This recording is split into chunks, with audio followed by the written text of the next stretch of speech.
Dr. Jen, welcome back for, I think, another hopefully riveting conversation as we always have. Thanks, Paul. It's great to be here. So today we're recording this in December, and so this show will probably come out in January.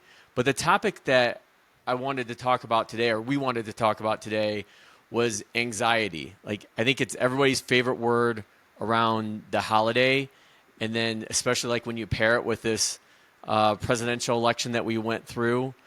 I think it's something that I think is really heart and center of how we're living our lives. And I think one thing I was just thinking about this, I overheard somebody saying it, and maybe it was not to throw Teresa under the bus, but maybe it was her that's maybe it was she's the one that said this to me. It was, I just want to survive the holidays, and that made me really pause and step back. I'm like, well, that doesn't really make sense. Like the holidays are supposed to be, time to have fun, enjoy it with family and friends. But we both know they can become really stressful. And so how do we deal with anxiety around this time of year? And especially as we, I think, enter a new year as well, because New Year's always, sometimes, I guess it depends on your mindset. You have this mindset of being opportunistic, as seeing like a new beginning, a fresh start.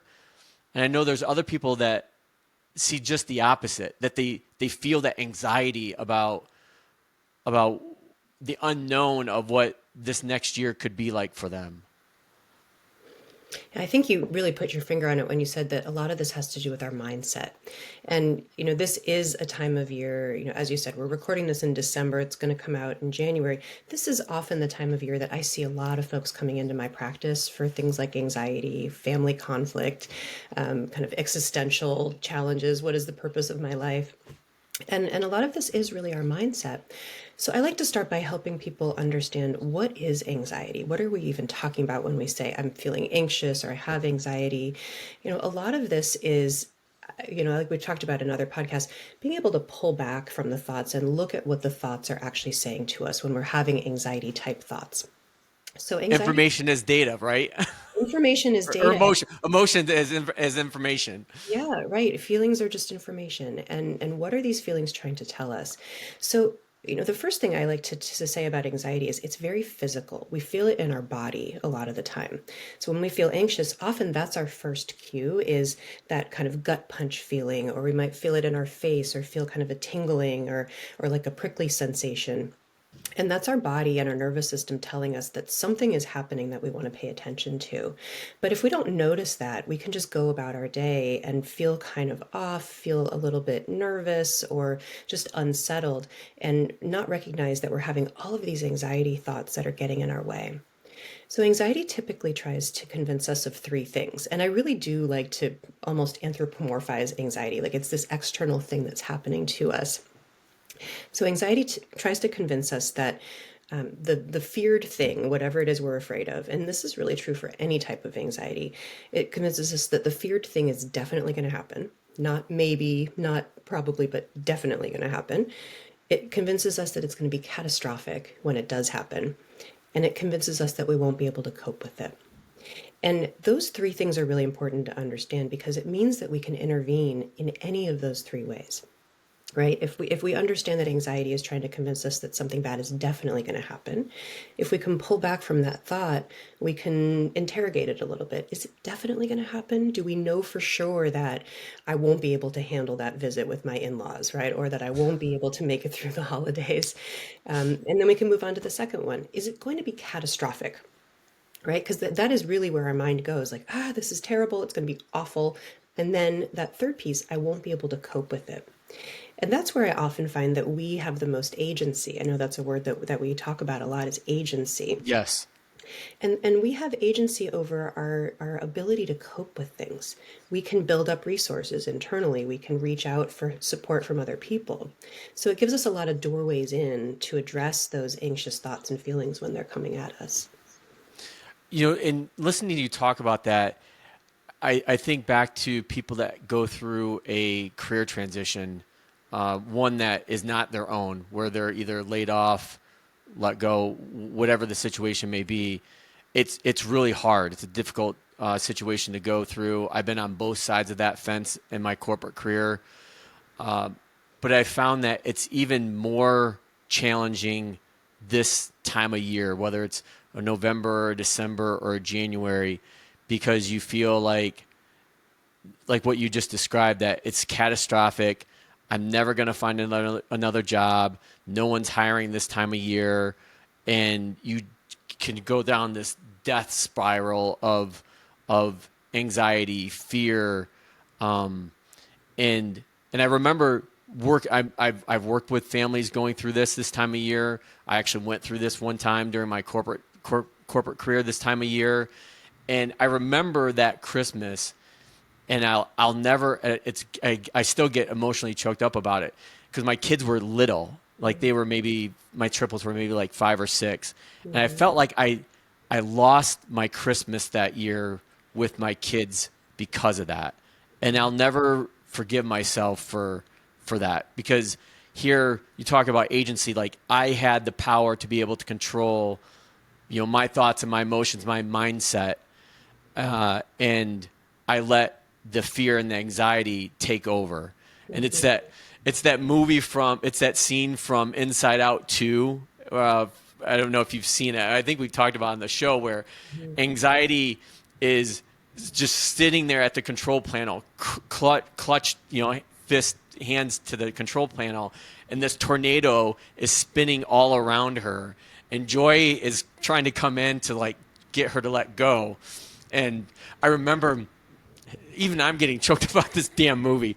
I remember looking over at Teresa and crying. Mm-hmm. Yeah. And it's like, how do you deal with that? Because you like you just said, you feel it physically and you feel it emotionally too. Right, right.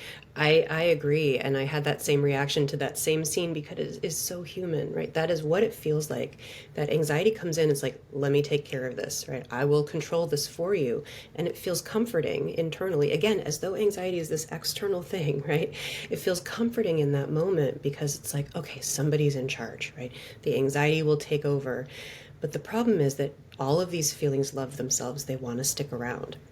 So when anxiety is coming in and trying to control us in that way and control the situation and make sure it goes the way we want it to, we're essentially feeding into that narrative. Like, it is going to happen. The feared thing is going to happen. My family won't be okay. It's going to be catastrophic and we won't be able to cope with it. So I think you're identifying exactly part of that process, is noticing what that tornado feels like, right? If we're in, the anxiety's got the controls and we're in this tornado and none of the other emotions come in, what does that feel like in our body, right? What are the signs that that's happening to us? Because we actually can stop it, but not if we're in the middle of that storm, right? It's really, really hard to step outside of it when we're so swept up in those emotions. So being aware of those first sensations, oh, wow, this is anxiety. Right? This isn't necessarily facts, right? You didn't ruin your kid's Christmas that year, right? You had wonderful Christmases since then, and you had wonderful times with your family. But that's what anxiety says, is you can never forgive yourself for that, right? Carry this with you so that you don't ever go into those situations like that again. And it really doesn't ever let us off the hook for just being human. So I like to almost have a conversation with anxiety and say, I know you're trying to tell me this. Right? Let's walk through this. Sometimes with my clients or with myself, I'm like, let's just play it out, right? Let's take that first piece. Do we know for sure that Christmas is ruined? Right? Even if it is, do we know for sure that something catastrophic is going to happen? Let's look back over the course of your life and see, what are the other times that you felt this way? What actually happened? Right? So some kind of cognitive behavioral therapy there of let's hold up the facts, right? It makes sense that you feel this way. And we don't want to invalidate that and say, why is this, you're so stupid for feeling this way, because we're just humans, we do. But it makes sense that you feel this way. And what do the facts tell us? What do we know? Who's in our corner? How can we cope with this? Who can help us cope through this? And really pulling in on your internal resources. There's a quote I think of a lot with this piece. It comes from researchers Sokol and Fox. They've done a lot of research on anxiety, and they say, without self-doubt, anxiety cannot exist.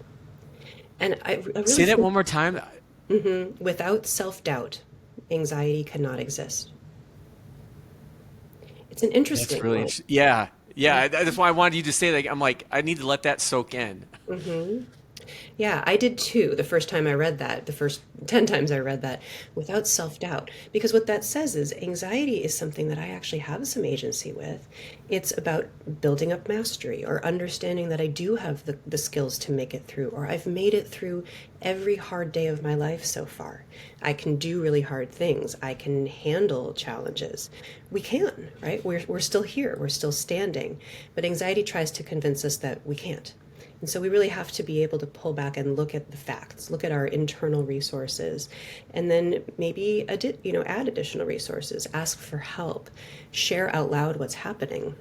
Because that's the other thing that anxiety convinces us of is that we're alone. We're the only people who felt this way, or this is worse for us than other people.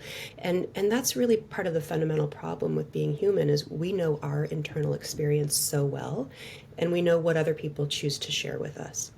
And what other people choose to share with us is not the entirety of their experience. Unless you're in my field and we get to hear all of the nitty gritty details of somebody's anxiety process, most of us walk around as though we are fine, in quotes. And so we get this image that I'm the only person in the world who feels this way. And it's so isolating and it's so fundamentally untrue. Before we hit record, we were talking about this. What you just touched on is like I have so much respect for the work that you do as a therapist and all therapists do, because here you are in your chosen profession that you're meeting with your clients, your families that you work with, and having to deal and work with them through their issues, and at the same time we're human too, and we all have our set of own issues. And I think I mentioned to you, like, the families that I know that I work with personally, I know they really love and care about me because they're the ones that ask, well, how are you doing? And that's always so gratifying, and it helps, again, take down that level of anxiety, knowing that the work that we do from a financial planning standpoint or a mental health standpoint is really it helps change lives. And that's one of the things I think that personally I've tried to come around to grips with is saying that out loud, kind of what you just mentioned, is that I think most people, I think we've talked about this before, I know I've talked about on the show with others, is that the stereotype of mental wellness, or like even what a financial planner does. And I think what people find is once they get into the process or have conversations with an advisor or a therapist, it's not what they thought it was going to be, and it's not as scary, and there's more, here's the word again, agency. They have more control over their lives than they initially thought. Exactly. And you're touching upon two really important points there, probably more than two, but two that I'm going to pull out for a second. One is the idea of avoidance, because that's how anxiety is maintained. So, it convinces us of those three things. Something bad's definitely going to happen. It's going to be catastrophic when it does, and we can't cope with it. And then we avoid that thing, whether it's a conversation, whether it's a phobia that we have of something, whether it's social anxiety, which really comes up around the holidays, and so we avoid it because our brain tells us that's too scary, right? It's going to be catastrophic, we can't cope with it, so just don't go to the holiday party, or just don't acknowledge to your spouse that you're feeling anxious, or just don't get on the plane because you have a phobia of flying, right? And the problem with that is that it works in the short term, right? We avoid the thing and then we don't feel the anxiety related to the thing. But the problem is that we get convinced that we didn't feel anxious because we didn't do the thing. And so in order to avoid that anxiety feeling, because anxiety is very uncomfortable, we just continue to avoid. And that really grounds in and reinforces that negative cycle. So we feel like we can't do the thing because it's going to bring up the anxiety. So the corollary, or the kind of antidote to this, is we have to actually start to be willing to approach the thing that brings anxiety. And that is scary, right? Because we're basically saying, I'm going to try this out. I'm going to test those hypotheses that maybe it's not going to definitely happen, the bad things. Maybe it's not going to be catastrophic. Maybe I can cope with it.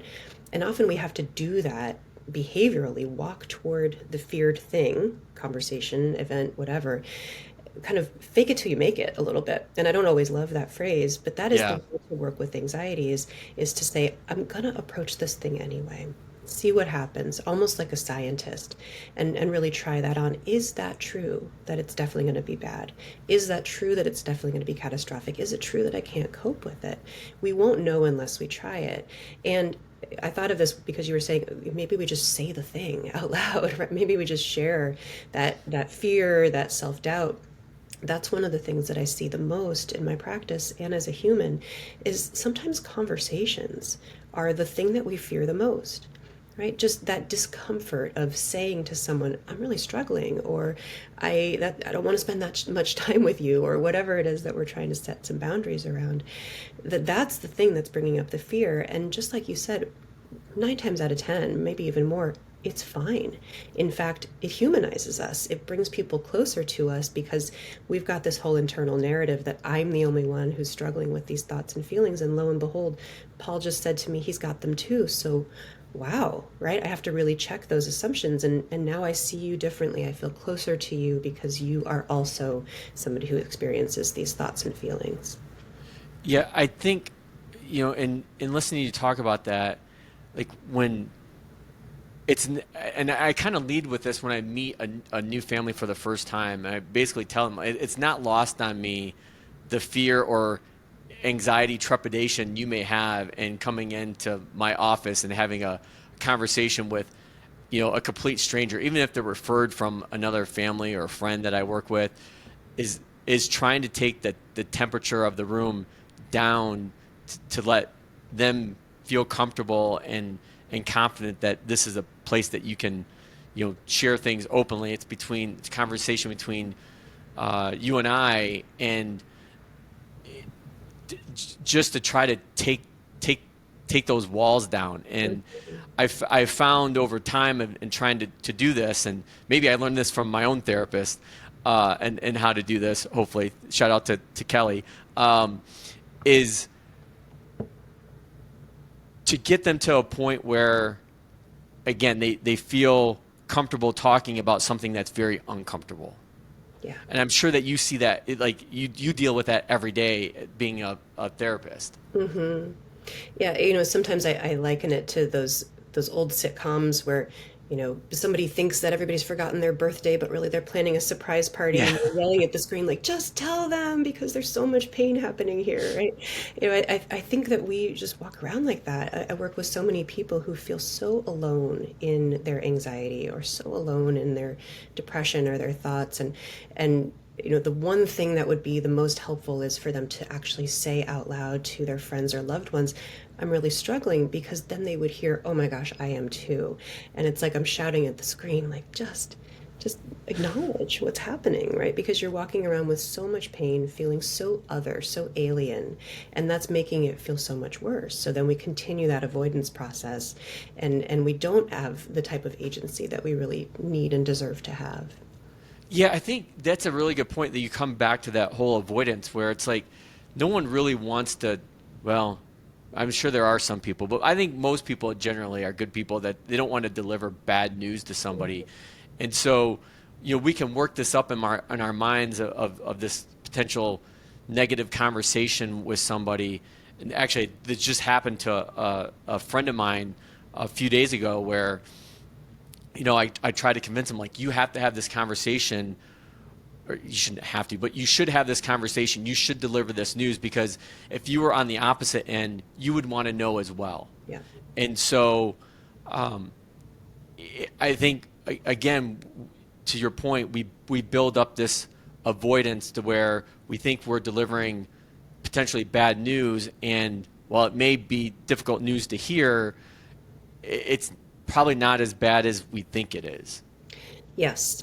And that brings me to the Then other. how do we overcome that? That's Yeah. the itch to scratch there. Right, exactly.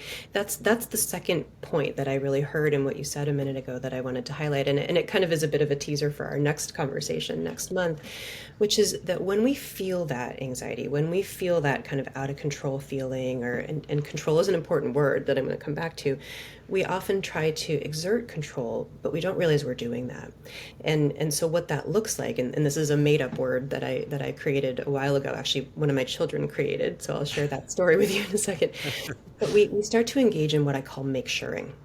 And so the story that I often share with my clients is, as you know, I'm a parent too. And when my children were little, I came into the room one day, and my child, who was at the time about 1 year old, was doing that kind of wobbly baby standing up, kind of about to take a step, but maybe about to fall kind of walk. And his older brother, who was about 3, was just dancing in circles around him, kind of like with his hands up. And I said, "Buddy, what are you doing?" And he said, "I'm make sure he doesn't fall down." Oh man. Right? And I thought, that is the perfect word for what we do. We have no control, right? That 3-year-old had no control as to whether his 1-year-old brother was going to fall down. If he's going to fall, he's going to fall. But we just dance around situations, trying to control them. It's like this frantic effort to control things that aren't ours to control.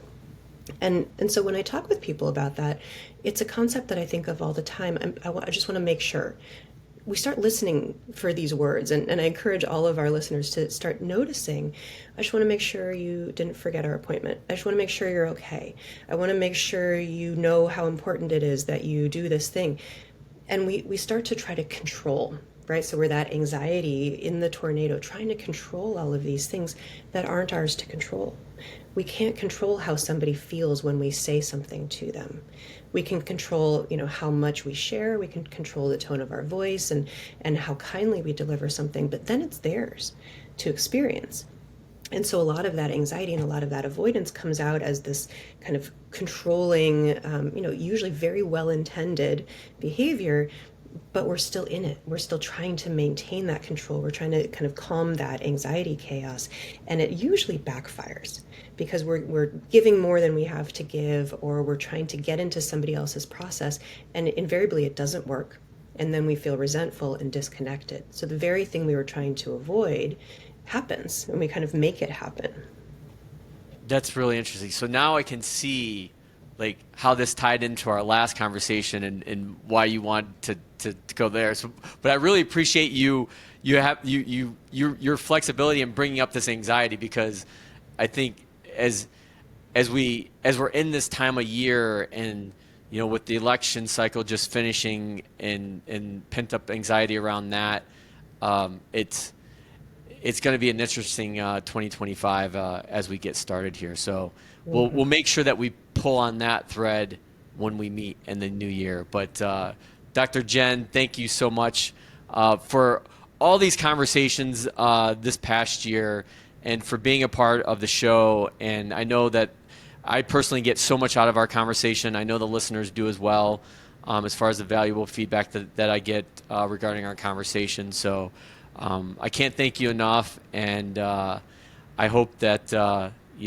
new year is low in anxiety, and provides a lot more interesting conversations with us. So thank Thanks, you. Paul. Yeah, I really appreciate our conversations too. Happy New Year. Happy New Year.